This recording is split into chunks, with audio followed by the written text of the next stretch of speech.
So ayan guys, for today's video, magluluto tayo ng luncheon meat na meron siyang potato. Ayan. So ipapakita ko sa inyo kung paano ko niluto.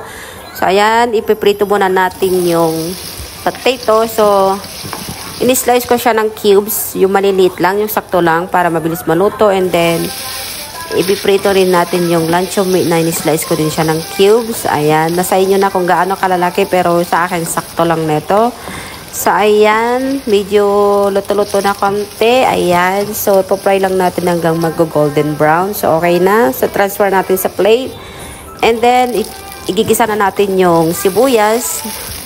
So, ganyan din yung pinag-slice ko, medyo malalaki. Konti lang yung nagay kong oil kasi ma-oily na tong una kong imprito. So, ilagay na natin, ihalo natin yung potato at saka luncheon meat. Then, naglagay ako ng water, ketchup, light sauce, and then konting salt, and then 1 tablespoon ng sugar. So, lutuin muna natin yung potato kasi hindi pa siya gaanong luto. Ayan. So, tatakpan muna natin.